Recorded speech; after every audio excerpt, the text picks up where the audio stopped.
Сәлеметсіздер ме, студенттер? Бүгінгі біздің сабағымыз алғашқы кіріспе сабақ. Мұғалім болудан қорықпаңыз, қандай мұғалім боламын. Ең алғашқы негізгі біздің мақсатымыз бұл курста КМЖ-ны дұрыс меңгеріп шығу, сабақты дұрыс жоспарлау болатын. Бүгінгі сабақ кіріспе сабақ болғандықтан еркін форматта өтеді. Яғни біз өзімізге сұрақ қоямыз. Мен қандай мұғалім боламын?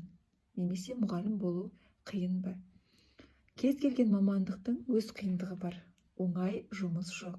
Бәріміз білетіндей, осы мұғалім мамандығын таңдайтын кезде біз 11-ші сыныпты бітіріп, осы оқу орнына түстік, немесе өзімізді болашақта мұғалім ретінде елестетіп, осы салаға келдік. Әр адамдың бойында әлде бір қасиеті, қабілеті осы мамандыққа алып келеді. Мысалы, біреу керемет өлең шығарады. Енді бірі көп алдында топ жарып сөйлей алады. Енді бірі баламен дұрыс жұмыс жасай алады. Яғни көп ортада қарым-қатынасты дұрыс құра алады.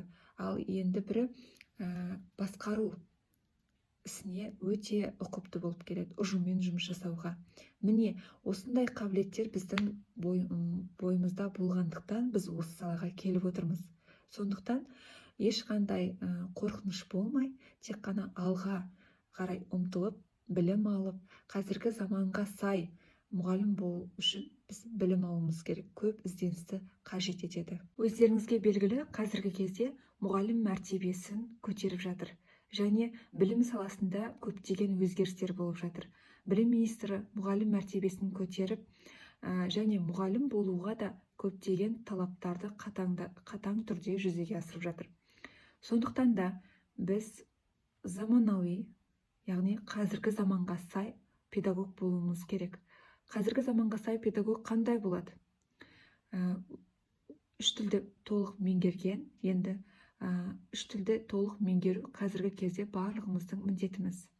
Интеллектуалды, коммуникативті дегеніміз ол балалармен, ұжыммен, ата-аналармен, ортамен тығыз байланысты болу.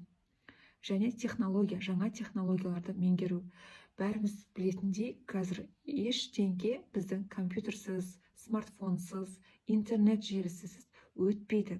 Сабағымыз да, күнделікті тұрмыс тіршілігіміз де осы интернетке, компьютерге, яғни әлеуметтік желілерге байланысты болып қалды. Сондықтан біз жан-жақты күнделікті болып жатқан жаңалықтардан хабардар болуымыз керек.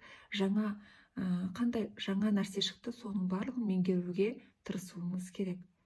Ең алдымен жақсы мұғалім болу үшін не істеу керек? Адамда қандай қасиеттер болу керек деп сұрақ қояйық өзімізге.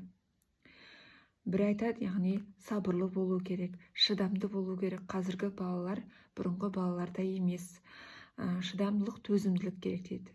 Еңбек керек дейді. Яғни білімді болу керек. Әрине, оның барлығы мұғалім бойынан табылу керек. Ол үшін бізде ең алдымен жауапкершілік болу керек.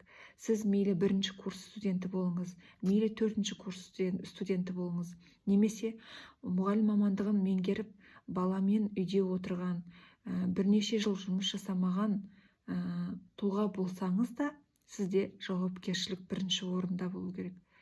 Жауапкершілік неге? Ол сіздің кезіндегі алған біліміңізге, немесе қазір алып жатқан біліміңізге, алған дипломыңызға, және де жұмысқа кіргеннен кейін мектеп ұжымына, алдымызда отырған қанша оқушы бар, сонша оқушыға деген жауапкершілігіміз жоғары деңгейде болу керек.